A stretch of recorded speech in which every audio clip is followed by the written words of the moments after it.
The mysterious, the macabre, the out of this world. The following are real people. They have real stories, and they've had real encounters. Here tonight on Newsworthy, two words and two question marks.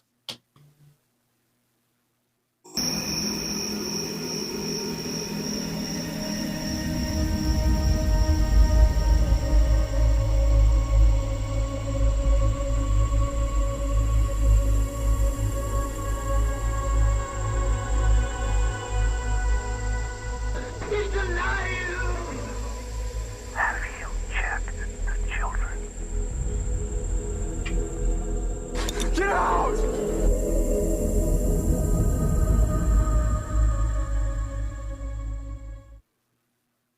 Hello, and welcome to Encounters. Tonight, Brett interviews John at the first annual Stanton Bigfoot Festival in Stanton, Kentucky. John had a face-to-face with Bigfoot. Tonight on Encounters. We are here at Bigfoot Festival in Stanton, Kentucky. I've got John here, and he has a great story, a Bigfoot encounter that he'd like to share. John, if you want to tell us the story. How you doing? This happened back in 1983, which ages me. I was in high school, 17, I think. I was out doing what young people do back in the day. Me and my girlfriend was out in the countryside parking. I had found this place that was like a driveway into like a pasture or something. In my head, there was fences, but later on, I determined that it wasn't a fence. So I could pull my truck in, and the grown-up bushes would cover it. So you were completely, it was like a tree bush garage you could pull your truck into. So been there maybe 10 minutes, listened to the radio. It was probably the end of September-ish. Kind of chilly outside, but not cold. Had the windows cracked a little bit. It's just basically we were sitting there talking, and we smelled this horrible smell. I mean, it's worse than any kind of dumpster you've ever had your head. It's horrible. So much so, like in my head, I thought, well, it must be a dead animal along the road or something. So I went over, and this shows the age. I had cranked windows, so I cranked the window up, and so we just went back to talking. Radio was on pretty low, and I started hearing this weird noise. And later on, I found out that it was growling. At the time, Bigfoot was the farthest thing. Right. From, that only exists out west, the Pacific Northwest somewhere.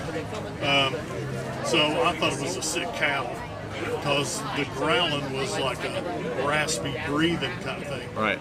And later I learned on a podcast,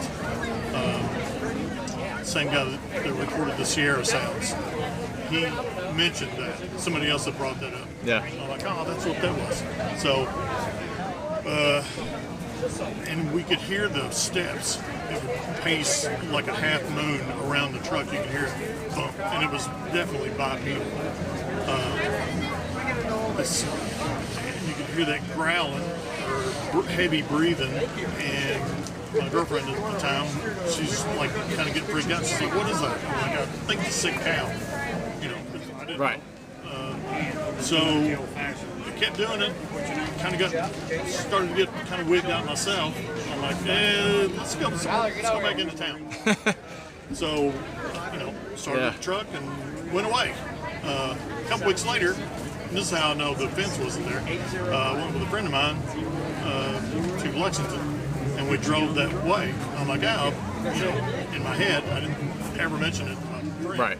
I'm like, well, probably be a field full of sick cows or one dead cow for sure. And we went by, and it wasn't even a fence. It was like where a fence used to be, like 100 years ago. Right.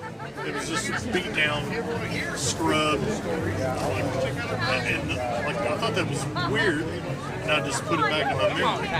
And not until Finding Bigfoot came out, and I had my life schedule was such I had a lot of free time.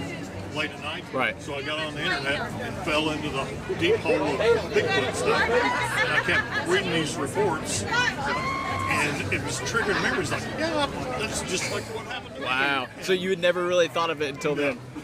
Wow. I've had stuff in the military,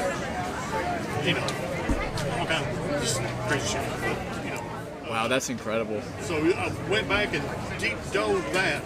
I'm like, why would, if it is a real thing, and I ruled out everything else I could do. Yeah. Why was it there? And it's not too far from where I was, which is a built-up subdivision now. It was like way past the edge of town back in 1983. Right. Park County, Winchester. So I got topographical maps. I think I couldn't ever pin the day down, but it was super dark out, cloudy, and all that. There's a reservoir for Winchester, not like 3/4 of a mile from there, Right. and it's all low. You can follow low ground all the way to the reservoir, all the way to the river. They say that they use the river Right. to travel. Right. Yeah. So, Yeah, and your story just, yeah, like you were saying, it lines up with so many other stories. And that's what I wasn't really a big Bigfoot believer ever until I started hearing all these stories and like talking to people like you where they all have the same beats. It's like beat for beat. And a lot of them too are like you were saying, they use the river to travel, but it's like they're there and then they just disappear. And so anyways, that's an incredible story. well, I wish that I don't know what I've done. Right, I was going to ask what you would do differently if you knew. Immediately knew that was a Bigfoot, I'd probably immediately leave. Yeah, I don't know. I don't know if I've done anything different. yeah. It's just a Especially with your girlfriend there. And to think back, years ago, and just consider, well, what could I have done? Right. I could have maybe been a disappearance. You never know. Coulda. You never know. It seems like some of the stories are like, oh, they don't really mess with you unless you mess with them. But yeah, like if I'm a 17-year-old kid and I'm in my mind, Bigfoot's right there. I might be a little. Yeah. I think my mind come up with a sick cow just to cover up. Right. Because I didn't know what. Because yeah, you had no idea. So, yeah. Good times. Well, that's awesome. I appreciate your story, and I hope you have a great rest of this festival. Appreciate you. All right, thank you.